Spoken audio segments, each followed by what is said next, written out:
Hello and welcome to Retire Rich, Tales of Financial Freedom podcast with your host, Marc Hernandez. I'm your producer, RJ Malik. Marc, how are you? I'm good, RJ. How are you today? Doing very well. And what do you have lined up for us today? Well, we're going to have a conversation today about a subject that a lot of my clients every now and then get concerned about. So I want to have this discussion with the public today about required minimum distributions, or RMDs. And there's a lot of people don't understand, which kind of programs qualify for requirement distributions. And I just want to have a little discussion today about it and maybe clear up some uncertainties they may have. I'm starting this business almost 40 years ago, and RMDs basically have to do with all the money you saved and never paid taxes on. You know, if you had a 401k, if you had a simple IRA, if you had an IRA, 457 plan, normally those people put money away, especially in the past, pre-tax. Okay, now hopefully they're doing Roth versions, the RMDs are treated differently there. It kind of eliminates the need for that on Roth contributions. But in the past, most people were doing pre-tax contributions. And Again, for many, many years, the age where they had to start taking minimum distributions was 70 and a half. It was for many, many years, it was 70 and a half. And then the age, it went to 72. And then after 2022, it went to 73. So now the age is 73. Now, one misconception a lot of my clients have in the past, and I think the public would have, is they might retire at 65. They might retire at 62. They start taking Social Security and they say, oh, I'm starting to take distributions from my 401k, which you could start doing after 59 and a half. Again, all of these cool, ages you have to remember. But, you're working with an advisor. We usually take care of all that. But a lot of times my clients will start taking distributions at 59 and a half and they're taking money out like a systematic payment to augment their Social Security. And then they say, hey, Marc, what's this minimum distribution? When do I have to do that? Oh, well, I'm glad you brought that up. No, you're not at the age to have to do that yet. And then they get to that age, we say, okay, now you need to start taking your minimum distribution.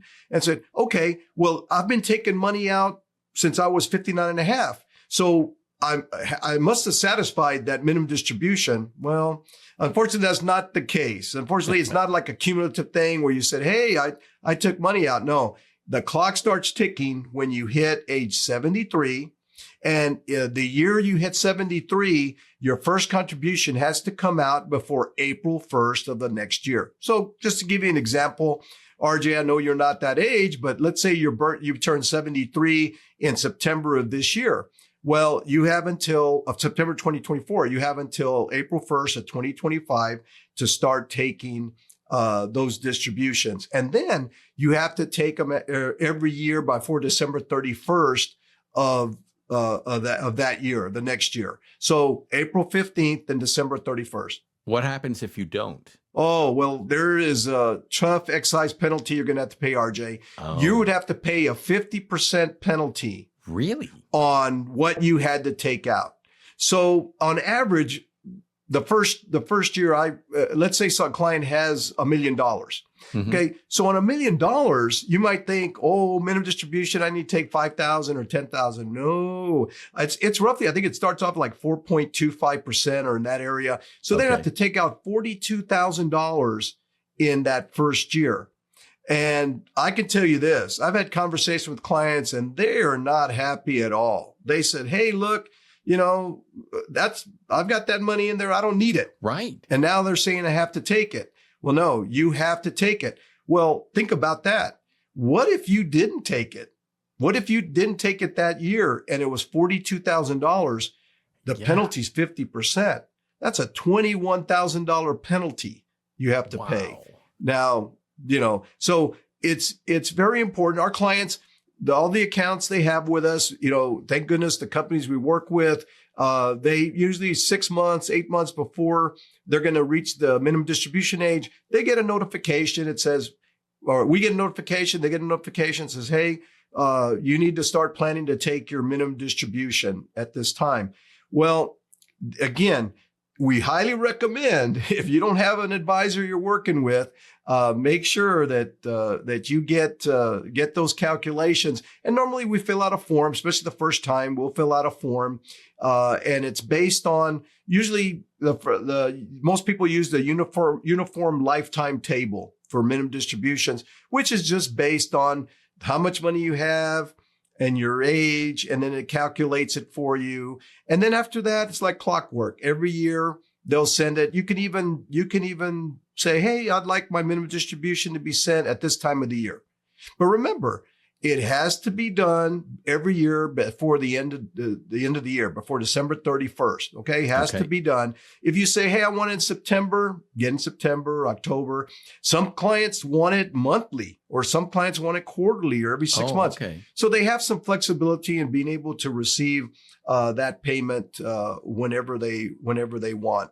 And the another table has to be used is the single life expectancy table, but that's normally for beneficiaries who are not spouse of the IRA owners, usually for beneficiaries. So and then if you have a surviving spouse who's 10 years or younger or more, then they do a joint life last survivor benefit. So all that happens is that they will tell you which table you need to use, and then what you're going to receive based on that formula. So the formula is determined by the government, and that's what they'll get. Yes, RJ. Will you have to pay taxes on that minimum distribution? Great question. Yes, if it's a traditional IRA, if it's a 401k, a 457 plan, simple IRA or IRA that is pre-tax, every dollar that comes out of that program is going to be taxable to you. So they're required. Now, if you had money in a CD or a brokerage account or a savings account, it's invested, that's after-tax money or non-qualified money. So that money is not subject to RMD or required minimum distribution regulations. So you don't have to worry yourself at all about that. But any monies that you put away, I mean, the whole thing is we want our clients starting young, saving money, whether it's a thrift savings plan, that's another retirement program, 457 plan, any type of 401k, 403b. Now you get to the point where you start taking money out, it's going to be taxable. So there's no way around that. Okay. So here's the thing. Most clients, I would say 70% of my clients that are retired are, after they retire, after we invest their money for retirement for them, they usually start taking an income stream. They're taking an income stream, and normally it's 5%, 6%, 4% of their value. It just depends. And we have periodic conversations with them about how much they're taking out and working with them. But when they get to the required minimum distribution age, and we want to make sure that even if they're doing it, they say, what am I filling out this form for? Why am I doing this? Because I'm taking money out, and I've been taking money out, and I'm taking enough money out to satisfy RMDs. Well, here's the thing. We need to make sure that we document that they've signed up for requirement distribution plans with the program they're in. Because I could tell you this, what would happen if one time, and they might be unbeknownst to me, they may have called the company or called their administrative department and said, hey, I don't want to take any money out for a while. I don't need to take any money out. For whatever reason, they stopped taking that money out.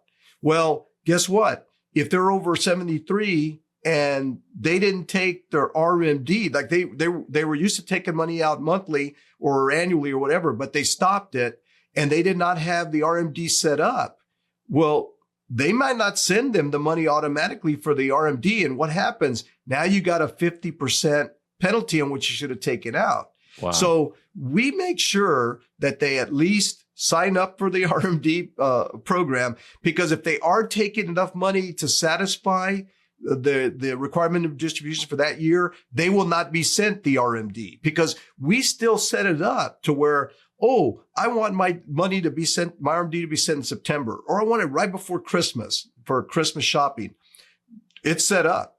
It's set up. But if they're taking money out during the year, or they took money out during the year that satisfied the requirement of distribution, it will not be sent to them. But they did satisfy the RMD, or requirement of distribution, requirement. Okay. So, all our clients, and again, the reason I want to have this conversation is because once in a while, I'll get a question from a client, or even somebody will ask me, Mark, what does RMDs mean? Or what a requirement of distribution? What is this? What do I have to do? Well, this is what it is. What it is, it's on qualified money, or money that pre-tax that you save over your lifetime. When you get to 73, you need to start taking distributions from it, whether you want to or not. Okay. I have a quick question, if you don't mind. What if you're talking about minimum distribution? What about the opposite? And there's an emergency, and you take out more than the minimum distribution. You're satisfying your minimum distribution. As long as you took it out during the calendar year, it could be more. It doesn't have to be that set amount. But should they also discuss with their financial advisor the tax ramifications, taking out more? Well, most definitely. But you brought up an emergency situation, or if the conversation is we need to take care of whatever that emergency is. But even after the emergency settles down, they should immediately, try to contact their financial advisor and say, hey, we had this come up. We had to take out more than we normally take out, or more than the minimum requirement.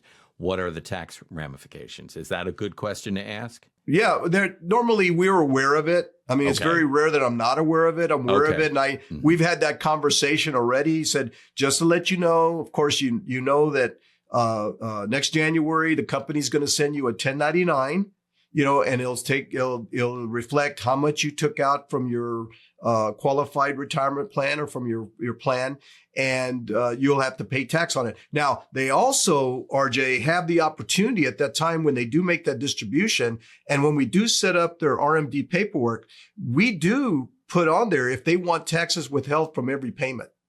So normally that's a conversation we've already had about the percentage they want to withhold from taxes. And even if it's already been, they've already put an amount they want withheld, they can always change it. So if they say, oh, I'm going to take out more, normally you withhold 10% for taxes and send that to the IRS as a tax credit.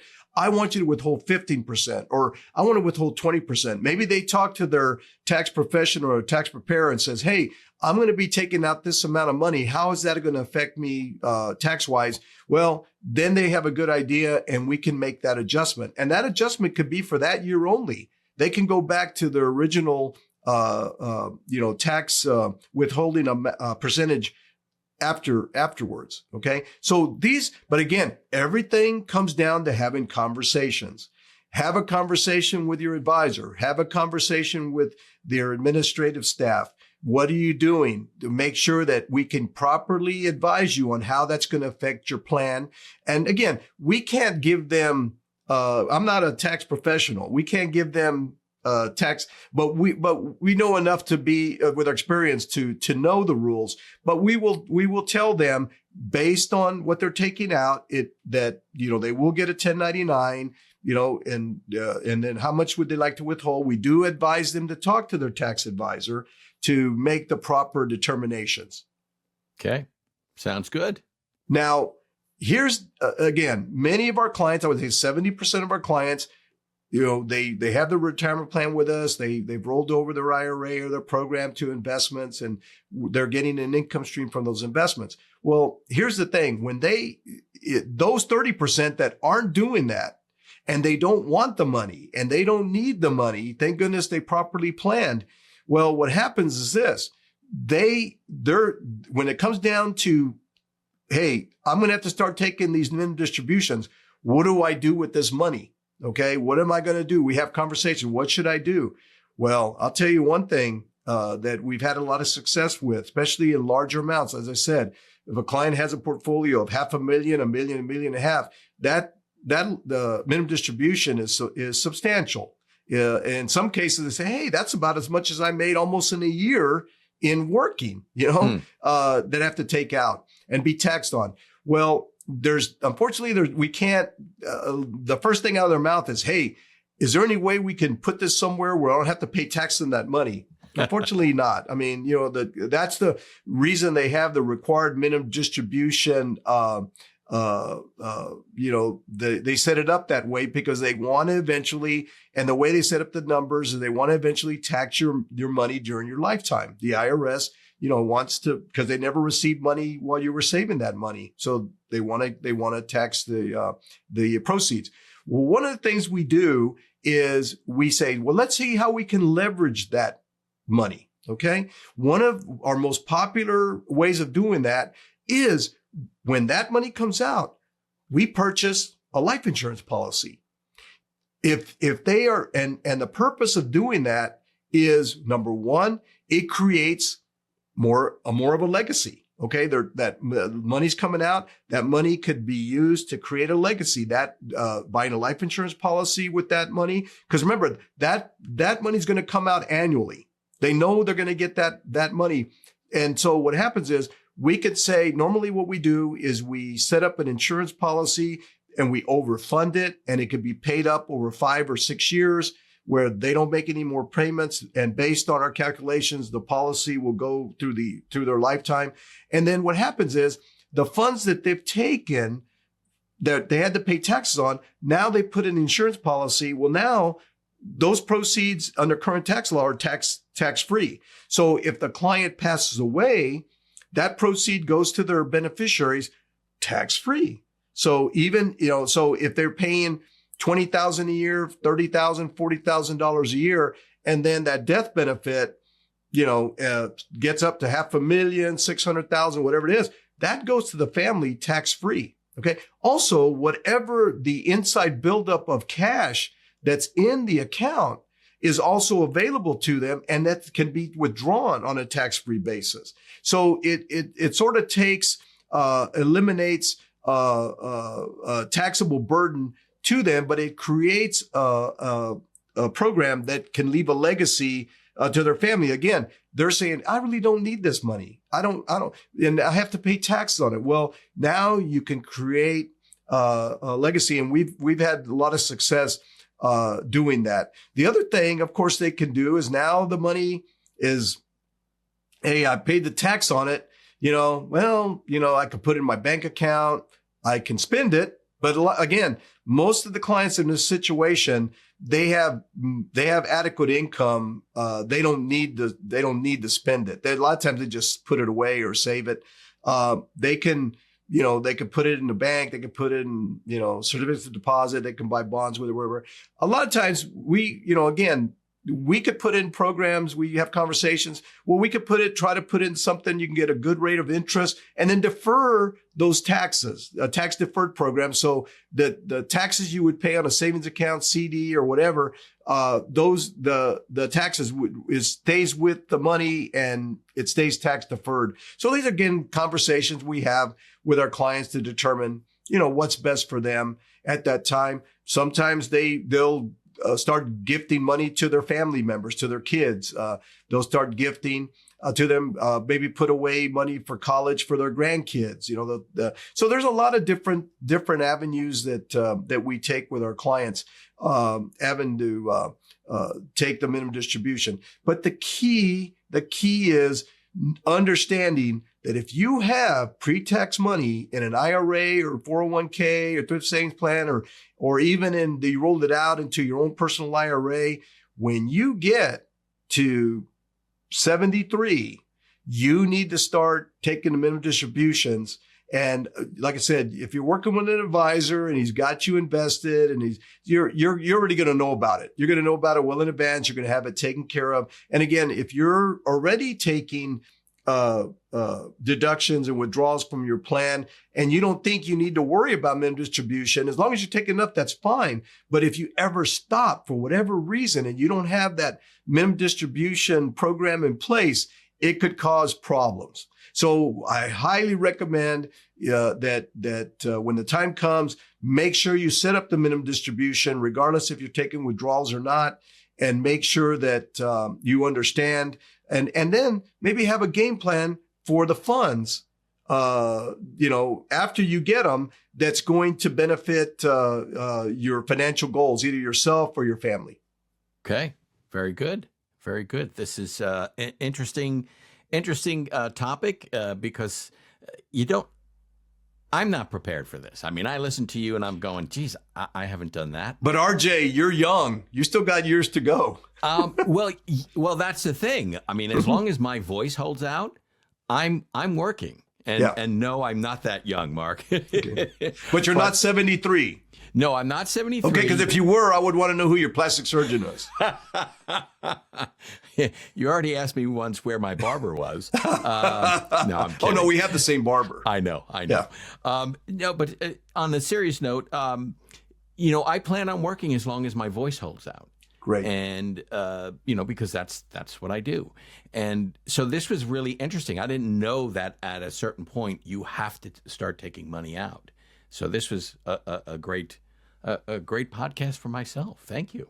You're welcome. And like I said, I just hope that, again, the purpose of our podcast is just to have conversations as if you were right in front of us and talking about a different subject. Again, we also, I hope you like having people from different walks of life that we bring in, because we want you to see what challenges they faced. And if you have people if it's yourself or you have people in your family or friends that share those occupations, you can share the podcast with them and they might learn something that will be instrumental in becoming financially successful. Excellent. Contact information, Mark.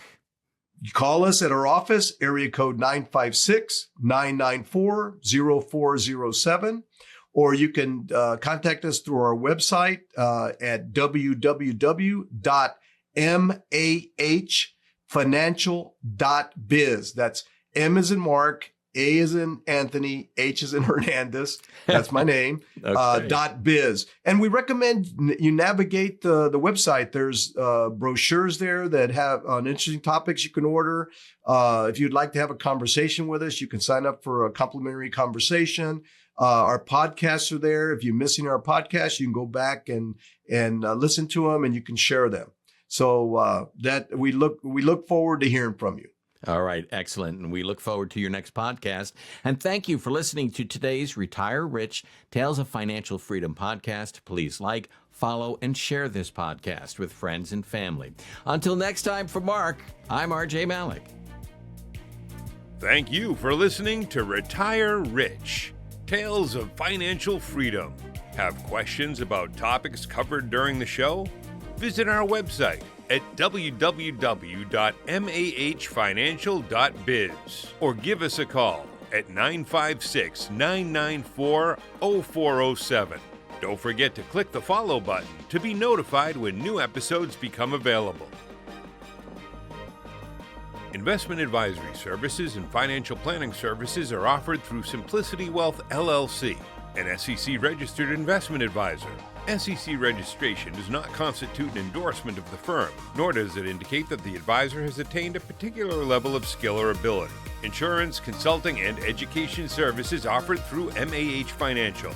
M.A.H. Financial is an unaffiliated entity from Simplicity Wealth.